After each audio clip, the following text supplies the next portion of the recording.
If you're asking yourself, I'm doing everything I'm supposed to be doing, why don't I feel successful yet? I'm showing up, I'm posting, I'm learning, I'm adjusting, I'm trying again. Why do I still feel like I'm behind? Why does it feel like I'm standing still in my business or in my art career when everyone else is moving forward? If you've ever asked yourself that, especially as an artist, a creative, or a small business owner, this video is for you. Because there's a stage in this journey that almost no one talks about. And that stage is where most people quit, where I almost quit as well, and I'm still in this stage myself. There's a concept popularized by Seth Godin called the dip. It's the space between starting something and seeing real results. At the beginning, everything feels so exciting. You have ideas, you have momentum, you have hope, people around you might be supportive.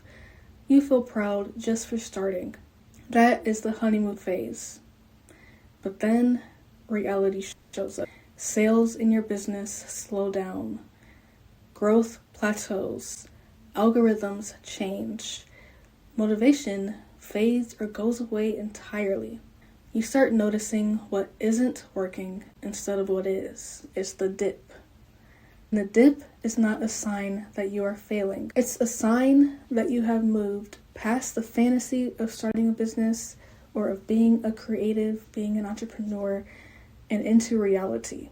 And trust me, reality is hard. In the small business world, this dip is also called the Valley of Despair. It's the moment when you realize success isn't just talent or passion, it's about endurance. This is when you start asking yourself, is my work even good enough? Did I choose the wrong niche? Am I wasting my time?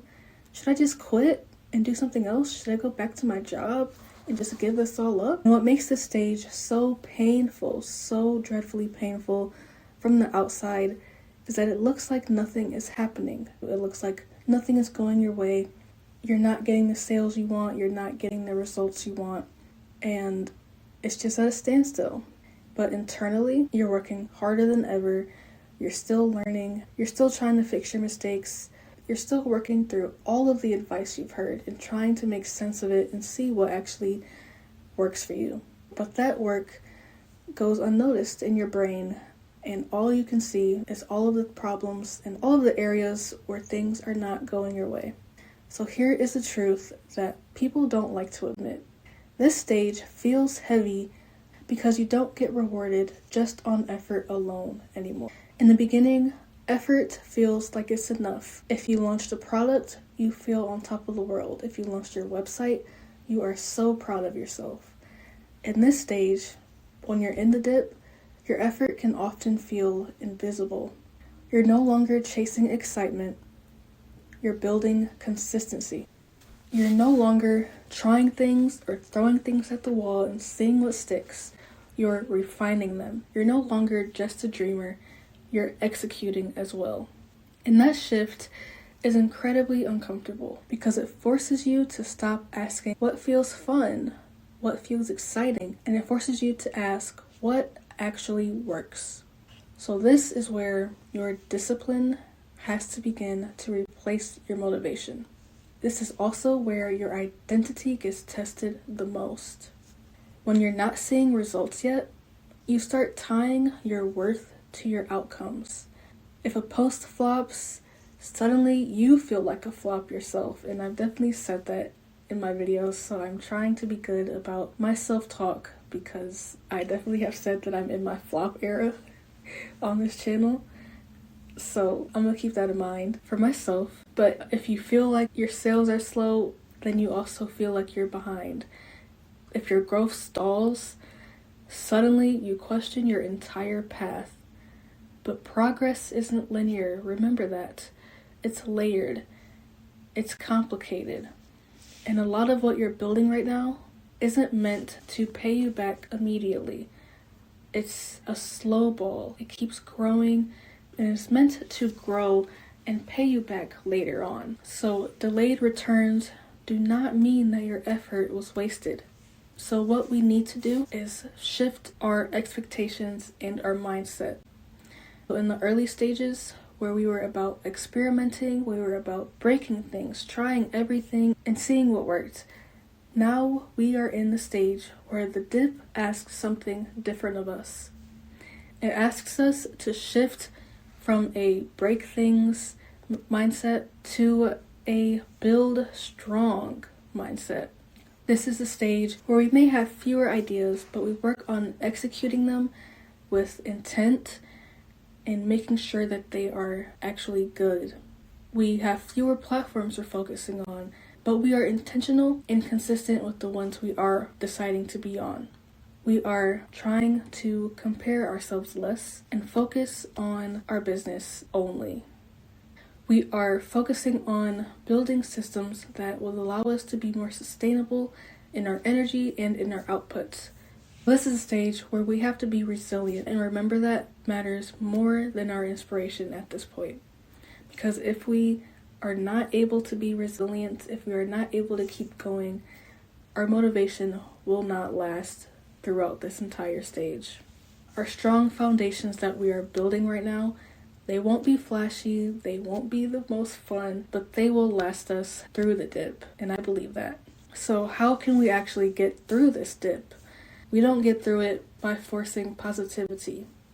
We get through it by doing specific things, and I am working on these myself. So I'm right there with you. We have to celebrate our small wins. We have to acknowledge our successes, however small, even when no one else notices. We have to track our progress. We have to track our numbers, our analytics, anything that tells us that we are moving in the right direction, even if it is only a tiny percentage higher. That is still proof that we are growing and we are moving forward. And we have to highlight this and remember to keep this in our minds. We need to simplify instead of adding more. We need to simplify instead of adding more on our plates during this phase. Because we're already stressed out, we're already doubting ourselves. We don't need to be worrying about so many new things on top of that. And lastly, we need to try and be mindful of the words that we are telling ourselves and what we are believing about ourselves. Because that is important, and that can help us stay in the right mindset, in the right frame of mind to keep going with our business when it feels very, very difficult. We need to decide ahead of time that our discomfort is not a reason to quit. This time is going to be hard. It is hard for all of us. It's hard for me right now. I'm deciding that I'm not quitting. I'm not quitting with this channel. It only has 1,000 subscribers right now, 1,500, but I'm grateful for every single one. But I'm deciding I'm not quitting, even though I'm not at the level where I want to be at. I'm still not monetized on this channel, but I'm going to keep putting these videos and making them for you and trying to put my best self out here. I'm going to try regardless of if I see the results right away or not. So we have to make these decisions preferably before this dip happens, so we are prepared and aware of it. But if you're already in it like I am, we have to work on reframing our beliefs and working on challenging them every single day, challenging our thoughts and making sure that we are not going to take the easy way out. We are not going to give up. We are already here. We've worked so hard to get to this point, and we need to keep working so we can get past it. So if you are in this stage right now, I want you to hear this clearly. Success in the dip doesn't look like money or numbers yet.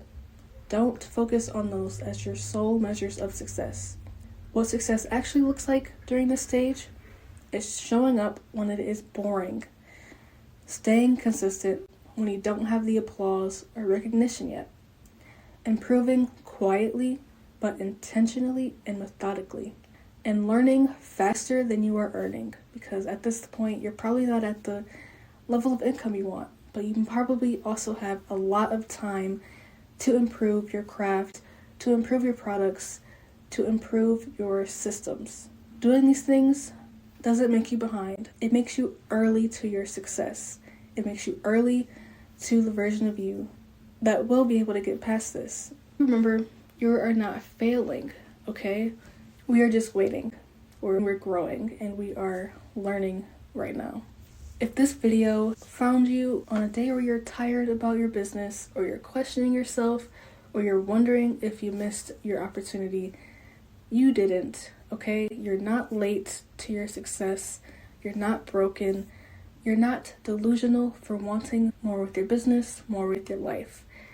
You are just in this stage that is uncomfortable and very, very difficult. And you're in the middle. You're right where most people give up. And that is exactly where you need to double down and push through. You need to push harder through this phase. Don't push yourself to your breaking point. Don't try and overwork yourself right now. But you do need to focus on your mindset and remember to be tough with your brain right now. Don't let every thought through. Don't just implicitly trust everything that you're thinking. If you're anything like me, your brain's going to be telling you all kinds of things about how you're just not good enough that you just should not focus on. So for me, I have been looking up motivational videos, motivational content like the stuff I'm making today. Affirmations. I've been trying to just bombard myself with things that are going to give me positive energy and help me keep in the right mindset when it comes to running my business. So keep going. This part does count. You don't need to push harder today. You don't need to reinvent everything at this moment. And you don't need to give up. You just need to keep building one steady, grounded step at a time. Because one day, this phase won't feel like a failure anymore. It'll feel like a lesson and a proof that you didn't quit. I'm looking forward to that day for both of us. So thank you for watching this video. If you want more motivational small business content, definitely leave a comment and I will make more of these for you. I am trying to be more motivational for myself and just spread the positivity, the realistic positivity. I don't want to sugarcoat things, say that everything's going to be easy peasy, because it won't. But I do hope this video was helpful, and I will see you in my next video.